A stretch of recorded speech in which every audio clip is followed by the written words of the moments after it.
Good morning, everyone. Let's start our next question. Purpose of departmental accounting. In month of December, we will learn what is meant by department and base of departmentation. Okay. So departmentation, it is the part of organization. एक organization आहे आणि त्याच्यामध्ये जे वेगवेगळे छोटे छोटे part असतात त्याला आपण काय म्हटलेलं आहे तर डिपार्टमेंटेशन असं म्हटलेलं आहे. मग डिपार्टमेंटेशन मध्ये पहिला बेस बघितला आपण डिपार्टमेंटेशन बाय फंक्शन.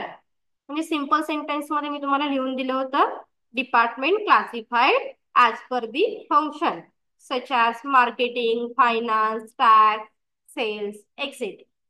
Then त्याच्यानंतर दिला होता area departmentation classified as per the area geographical area like rural area urban area semi urban area etcetera.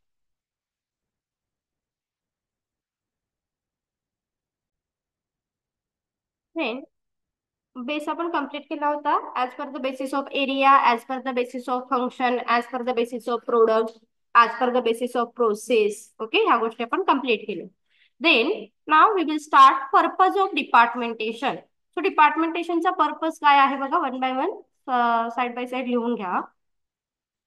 When a business concern is having number of department under one and the same roof. Basically department हे कसं असू शकतात तर जसं आपलं आता college आहे कॉलेजमध्ये काय आहेत वेगवेगळे डिपार्टमेंट आहेत जसं कॉमर्स आहे देन झुलॉजी आहे मायक्रोबायोलॉजी आहे केमिस्ट्री आहे कम्प्युटर सायन्स आहे दॅट मीन्स एकाच रूपच्या अंडर काय आहेत तर वेगवेगळे डिपार्टमेंट असणार आहे. It is advantageous to ascertain which of the department are profitable. तर पहिली गोष्ट लक्षात ठेवा हे जे डिपार्टमेंटेशनचं क्लासिफिकेशन आपण करणार आहोत that means the main purpose of departmentation is to find out profitability of department.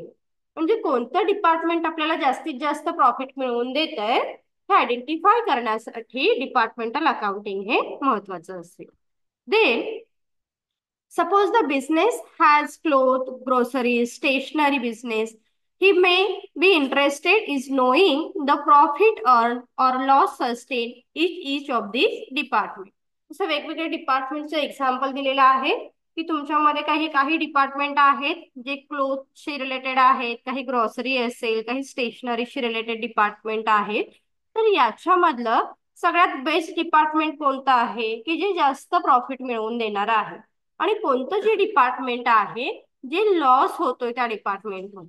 आता तुम्ही सांगा बरं मग तुम्ही काय डिसिजन घ्याल लॉस होणारा डिपार्टमेंट जास्त रन कराल की प्रॉफिट होणारा डिपार्टमेंट रन कराल.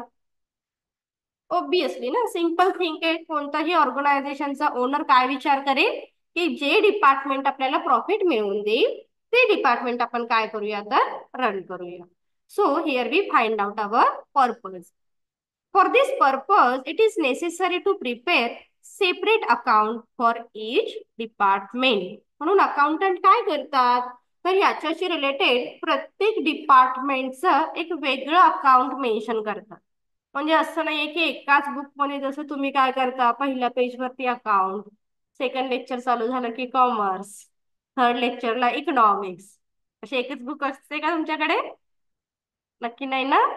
Very good. म्हणजे तुम्ही काय करता की सब्जेक्ट इझिली अंडरस्टूड होण्यासाठी वेगवेगळ्या बुक मेंटेन करता का कारण प्रत्येक बुक मध्ये काय आहे सपोज अकाउंटन्सीच्या बुक मध्ये सगळे अकाउंटन्सीचेच प्रॉब्लेम मिळाले पाहिजे नाही ना त्याच्यामध्येच इकॉनॉमिक्सचा एखादा पॉइंट आला तर तुम्ही लक्षात नाही राहणार की आपण काय शिकतोय. म्हणजेच आपल्याला इझी टू अंडरस्टूड होण्यासाठी अकाउंटंट सुद्धा काय करतात हे डिपार्टमेंट रेकॉर्ड करतात. Then Thus, these are of the following purpose, one by one purpose दिलेले आहेत बघूया काय आहे. The businessman can know the profit or loss of his business as a whole as well as net profit or loss in each of the department separately. म्हणजे एकतर ऑर्गनायझेशनचा owner काय करेल overall आपल्याला प्रॉफिट होतोय की लॉस होतो हे आधी चेक करेल ऍज वेल ऍज प्रत्येक डिपार्टमेंटचा प्रॉफिट काय आहे आणि लॉस काय आहे हे काय करेल तो बघेल. आता इथे मी डिरेक्टली शिफ्ट होते थेरी पार्ट 4. अशा पद्धतीने तुमचा फॉर्मॅट असेल. डिपार्टमेंटल अकाउंटिंग कशा पद्धतीने रेकॉर्ड केलं जातं डिपार्टमेंट ए डिपार्टमेंट बी, जितके डिपार्टमेंट आहेत ते आपण काय करतो इथे कॉलम ड्रॉ करतो. आणि शेवटचा कॉलम असतो तो टोटलचा असतो. देन त्याच्यावरून आपल्या लक्षात येईल की आपल्याला टोटल प्रॉफिट किती झालेला आहे. इथे लास्ट आहे बघा टू नेट प्रॉफिट. एक तर आपल्याला डिपार्टमेंटचा नेट प्रॉफिट लक्षात येतो इथे, आणि इथे टोटलचा नेट प्रॉफिट सुद्धा आपण काय करू शकतो आयडेंटिफाय करू शकतो. Clear? That is Y here sed, sorry, here we find out separate departmental profit as well as total departmental profit. Clear first? बोला. Okay. Second, it enable the businessman to know the cost of running each of the department. It's a very important thing. की एखादा department run करण्यासाठी तुम्हाला किती cost incurred करावी लागते हे सुद्धा तितकंच महत्वाचं असणार आहे. एखादा डिपार्टमेंट आहे, प्रॉफिट पण जास्त देतो आणि कॉस्ट पण जास्त इन्कर्ड करावी लागते. तर अगदी आपण विचार करू की सायमल्टेनियसली जर तुम्ही दोन डिपार्टमेंट चालवत असाल आणि एखाद्या डिपार्टमेंटला कॉस्ट काय आहे थोडीशीच आपल्याला स्पेंड करावी लागते. ओके, थोडीशी कॉस्ट द्यावी लागते, बट प्रॉफिट देणारं डिपार्टमेंट जास्त आहे. फॉर एक्झाम्पल, जसं आता आपल्या कॉलेजमध्ये कसं आहे, सगळ्यात प्रॉफिटेबल डिपार्टमेंट कोणतं असेल तुम्हाला काय वाटतं सांगा बरं? केमिस्ट्री असेल, अजून CS. ओके, देन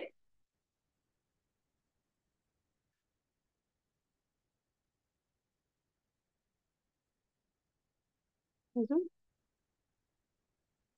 हमें तो अपनी ही व्हॅल्यू पता नाही. राईट ना?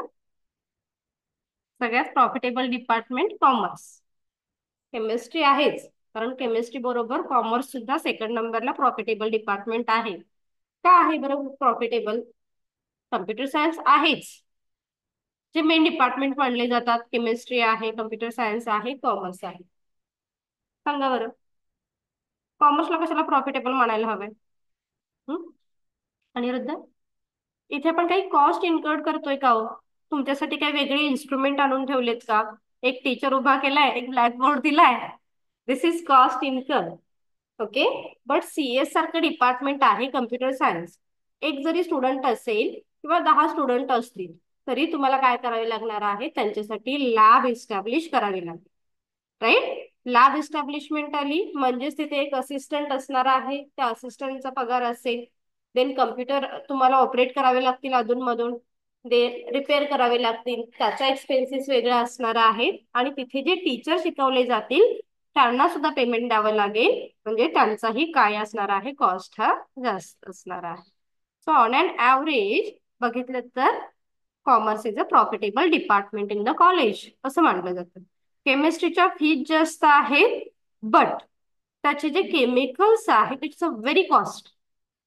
कारण त्यांचे केमिकल्स मध्ये जे इन्स्ट्रुमेंट असतात ते खूप कॉस्टली असतात, आणि तिथे कमी स्टुडंट असतील तर ते डिपार्टमेंट लॉसमध्ये जातं. त्यामुळे जर स्टुडंट जास्त असतील तर तो केमिकल एक्सपेन्सेस रिकवर होऊ शकतो, देन टीचर्सचा पेमेंट रिकवर होऊ शकतो, आणि मग ते प्रॉफिटेबल कडे जाणारं डिपार्टमेंट आहे. आपल्याकडे आहे स्टुडंट जास्त, देन केमिकल तेवढे आहेत, इन्स्ट्रुमेंट तेवढं आहे, त्यामुळे प्रॉफिटेबल डिपार्टमेंट आहे. कॉमर्स साठी स्टुडंट पण जास्त आहेत, टीचर कमी असतात, कारण इथे पर क्लास पर टीचर. हे आज तुम्ही 50-60 जण आहात किंवा 17 स्टुडंट आहात तरी सुद्धा एकच टीचर. तुमच्या क्लासमध्ये 120 स्टुडंट जरी असतील तरी एकच टीचर, असा रेशो असतो. म्हणजे जास्तीत जास्त प्रॉफिटेबल डिपार्टमेंट कोणतं आहे हा आधी आपल्याला विचार करावा लागेल. कशाशी रिलेटेड? आपण त्या डिपार्टमेंट वरती किती कॉस्ट स्पेंड करतो. ओके, हे महत्वाचं असणार आहे. Second point clear? Third, he can also know which department is running more efficiently and take corrective measure where necessary to improve the working of less efficient department. आता जसं आता सांगितलं त्या पद्धतीने की कोणतं डिपार्टमेंट इफेक्टिव्हली रनिंग होत आहे किंवा कोणत्या डिपार्टमेंट वरती इझिली आपण काय करू शकतो, करेक्टिव्ह मेजर घेऊ शकतो, हे सुद्धा अंडरस्टूड करण्यासाठी डिपार्टमेंटल अकाउंटिंग रेकॉर्ड केली जाते. Next, it helped the proprietors to formulate policy to expand the business on proper line as to the optimize the profit. जसं सांगितलं की जास्तीत जास्त एखादा डिपार्टमेंट जर जास्त प्रॉफिट देत असेल तर आपल्याला लक्ष द्यावं लागेल अजून ते कसं इन्हान्स करायचं. जसं आता केमिस्ट्री डिपार्टमेंटचं सांगितलं की केमिस्ट्रीमध्ये आपण अजून कोणत्या गोष्टी इन्हान्स करू शकतो, किंवा कम्प्युटर सायन्समध्ये आता जसं आपण सांगितलं की कम्प्युटर सायन्स डिपार्टमेंट जे बेस्ट असतं कॉलेजसाठी. तर आपल्याकडे काय करतील नाही, कम्प्युटरला मुलांचा ट्रेंड आता जास्त आहे. जसं आपण आता काय म्हणतो, आता कशाचा जमाना आहे, AI चा जमाना आहे, कम्प्युटरचा जमाना आहे. म्हणजेच काय, तर स्टुडंट आपण कॉमर्स वाले सुद्धा आपल्याला असं आहे का हो, की आपण आपण बिलकुल कम्प्युटरकडे जात नाही, असं कोण आहे का? नाही. कारण कम्प्युटरचं नॉलेज हे सगळ्यांना असलंच पाहिजे. तिथे आपण बेसिक टू ऍडव्हान्स गोष्टी लर्न करायचा प्रयत्न करतोय. त्याच उद्देशाने कॉलेज काय विचार करेल की आपण जर UG प्रोव्हाइड करतोय तर त्याचबरोबर PG चे कोर्सेस सुद्धा आपण काय करू शकतो, प्रोव्हाइड करू शकतो. म्हणजे आपल्याला विचार करावा लागेल, हे डिपार्टमेंट प्रॉफिटमध्ये आहे तर पुढे जाऊन आपण तो एक्सपांड करायला हवं. हे डिपार्टमेंट लॉस मध्ये आहे तर ते थोडंसं क्लोज करायला हवं. लक्षात येतंय? Next, it facilitated calculation of departmental managers' commission on the basis of profit of their respective department. जसं आपल्याला माहिती आहे की sales department, advertising department, research department, ह्या डिपार्टमेंटला कमिशन वरती काही लोकांना अपॉइंट करावे लागेल. तर त्या गोष्टीचा सुद्धा आपल्याला इथे काय करावं लागेल, विचार करावा लागेल. जास्तीत जास्त सेल करण्यासाठी आपण सेल्स एजंट अपॉइंट करतो. ओके. रिसर्च डिपार्टमेंट काय करते की एखादा सर्वे करायचा आहे तर स्वतः बाहेर नाही जात, ते काही स्टुडंटना काय करू शकतात किंवा काही रिसर्च कॅन्डिडेटला सर्वे करायला सांगू शकतात. म्हणजे अशी काही कमिशन बेस आहे हे आपण आयडेंटिफाय करू शकतो. Then it enables businessmen to have effective control over the concern and responsibility of each department can be pinpointed. चला लिहून घ्या फटाफट one by one.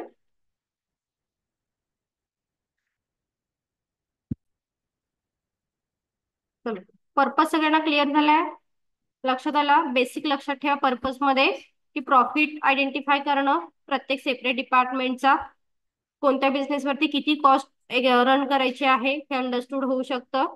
Then more efficiency department कोणतं आहे ते आपण फाइंड आउट करू शकतो.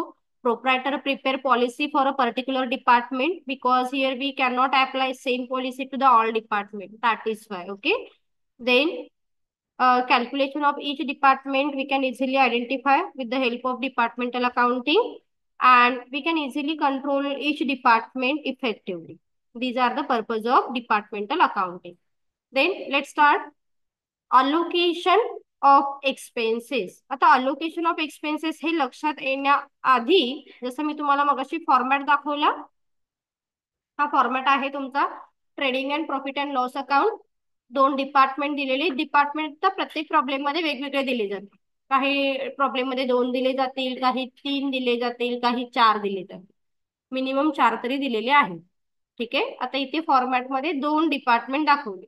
मग काय आहे, ओपनिंग स्टॉक, जसं तुम्हाला ट्रेडिंग अकाउंट माहिती आहे सगळ्यांना, फायनल अकाउंट तुम्ही लर्न केलेला आहे, प्रॉफिट अँड लॉस अकाउंट माहिती आहे. ओके. आणि बॅलन्स शीट माहिती आहे. म्हणजे याच्यामध्ये वेगळं असं काही नाहीये, फक्त आपल्याला कॉलम काय करायचे आहे, ड्रॉ करायचे आहे.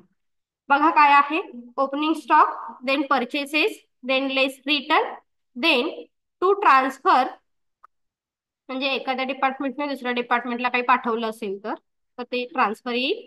लेस रिटर्न टू वेजेस, म्हणजे एखाद्या डिपार्टमेंटने दुसऱ्या डिपार्टमेंटला एखादी गुड्स पाठवली, त्याने सांगितली नको खराब आहे तुमची, तुम्हाला घेऊन जा, म्हणजे परत less return.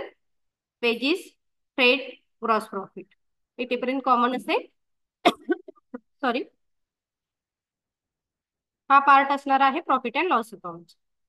Salary, delivery expenses, rent, travelling expenses, advertising, telephone, discount, electricity, insurance, postage, telegram, bad debts, salesman commission, net profit.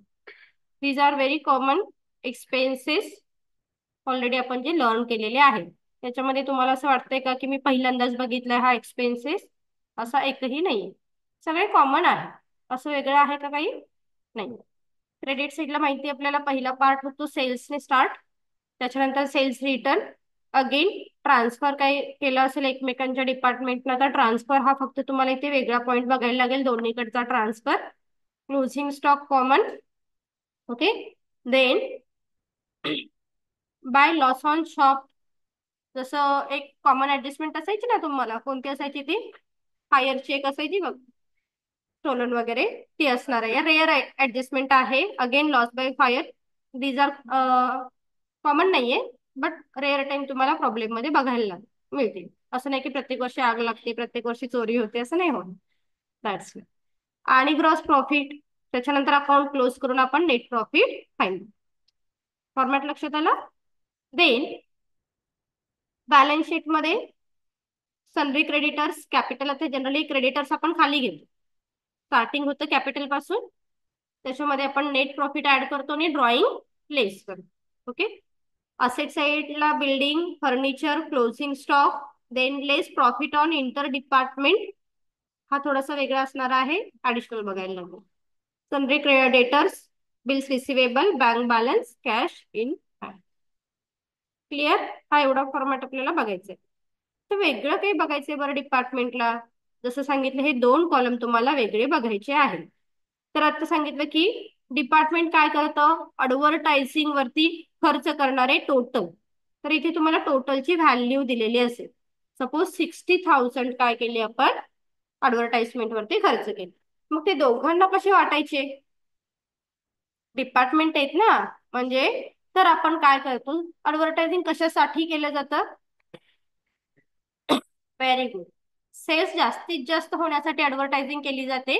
तर इथे जी सेल्सची व्हॅल्यू दिलेली असते डिपार्टमेंटची, त्या दोघांचा रेशो कॅल्क्युलेट केला जातो. सपोज याचा 30,000 आहे आणि याचा 20,000 आहे, तर रेशो येईल 3:2. तर ही जी 60,000 अमाऊंट ऍडव्हर्टायझिंगची दिसते, ती ह्या सेल्स रेशोनुसार डिस्ट्रीब्यूट केली जाते. क्लिअर? कोणा कोणाला लक्षात आलं जर हात वरती करा. नसेल तर मला सांगा. पहिला म्हणजे जस्ट बेसिक कॉन्सेप्ट आहे, बाकी फार लॉजिकली गोष्टी कळल्या नाहीत तर एक शॉर्टकट केस सांग. हे क्रॉसवाला रिलेशन असतं. सेल्स म्हणजे इकडे जे तुमचे एक्सपेन्सेस आहेत हे डिस्ट्रीब्यूट करण्यासाठी तुम्ही सेल्स रेशो अप्लाय करता. That's clear. आणि इकडे काही आयटम दिसतील, जसं डिव्हिडंड रिसीव असेल, कमिशन रिसीव असेल, ते परचेसच्या रेशोनुसार डिस्ट्रीब्यूट होते. म्हणजे क्रॉस लक्षात ठेवायचं, इकडे असेल तर सेल्सच्या रेशोनुसार, इकडे असेल तर प्रॉफिटच्या रेशोनुसार. क्लिअर? हा बेसिक गोष्टी आहे. आता मला सांगा, ह्या रूमचं ना मला काय करायचंय, रेंट द्यायचं आहे. राईट? आता इथे रेंट असणार आहे, इलेक्ट्रिसिटी असेल, त्याच्यासाठी काय आपण सेल्स रेशो नाही यूज करणार. ओबियस आहे. आता इथे मला किती सेल्स झालाय त्याच्यावरती मी ठरवेन लाईट बिल द्यायचं की नाही. असं होऊ शकतं का? नाही. म्हणजेच काय, आता किती लाईट पॉइंट आहे, सपोज एकच लाईट पॉइंट असेल तर लाईट बिल कसं असेल, कमी असणार आहे. Simple thing. जर सगळे लाईट आणि फॅन ट्यूब सगळे चालू आहेत तर लाईट बिल काय असेल, जास्त असेल. म्हणजे depends on number of area and point. जसं आपण सांगितलं की एखादा 1 BHK फ्लॅट घेतला रेंटवरती, तर त्याचं रेंट काय असेल, कमी असेल. आणि 2 BHK जर घेतला तर त्याचं रेंट हे जास्त असणार आहे. That means rent expenses classified on the basis of area. लक्षात ठेवा मी काय सांगते.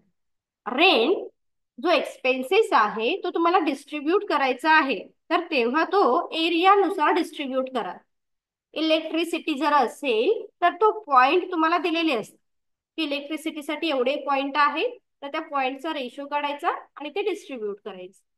क्लिअर? थोडस लक्षात येत आहे का? फार एक्सपेक्टेड नाहीये, थोडस लक्षात येऊ दे. प्रॅक्टिकल प्रॉब्लेम स्टार्ट झाल्यानंतर इझिली क्लिअर होईल. दोन पार्ट क्लिअर झाले. आपण काय काय बघितलं बघा फॉर्मॅटमध्ये. क्रॉस गोष्टी लक्षात ठेवायच्या. प्रॉफिट अँड लॉस अकाउंटच्या डेबिटच्या जेवढ्या व्हॅल्यू आहेत ज्या की सेल्सशी रिलेटेड आहे, त्याच्यासाठी सेल्स रेशो कॅल्क्युलेट करायचा आणि ते डिस्ट्रीब्युशन करायचं. प्रॉफिट अँड लॉस अकाउंटच्या क्रेडिट साईडला काही व्हॅल्यू दिसत असतील तर त्या कोणत्या रेशोने डिस्ट्रीब्यूट करणार आहोत, परचेस रेशोनुसार. That's it. आणि काही लॉजिकल गोष्टी आहेत, जसं आहे रेंट, इलेक्ट्रिसिटी. रेंट हे एरियावरती डिस्ट्रीब्यूट होईल, इलेक्ट्रिसिटी हे पॉइंट वरती डिस्ट्रीब्यूट. क्लिअर? आणि म्हणून याच्यासाठी आपल्याला हा थेरी पार्ट सेकंड महत्वाचा आहे. ठीक आहे, आता बघूया आपण allocation of expenses. In order to ascertain, listen and then write. In order to ascertain the profit or loss made by each department, it is necessary that each department is charged with the proper share of various business expenses. आता प्रत्येक department काय करेल? हा आमचाच फक्त part आहे, आम्ही share करू. तुम्ही जे काय एक्सपेन्सेस आहे ते आमच्या नावावरती दाखवा. फॉर एक्झाम्पल, जसं आता स्पोर्ट्ससाठी खूप सारे एक्सपेन्सेस द्यावे लागतात. मग ते स्पोर्ट्स आणि कॉमर्स मध्ये मिक्स होतील का हो? नाही. तर ते स्पोर्ट्स डिपार्टमेंटच्या नावाखाली रेकॉर्ड. काही एक्सपेन्सेस फक्त कॉमर्सवाले पे करतात, तर कॉमर्सच्या नावाखाली जाते. So depends on suitable department आपण त्याचं क्लासिफिकेशन करणार आहोत. So classification, the expenses may be classified as per the purpose. Okay, actual expenses, common expenses, हा दोन पार्ट लक्षात ठेवा. इथेपर्यंत आपण कंप्लीट करून थांबूया, बाकी आपण नेक्स्ट लेक्चरला कंटिन्यू करू.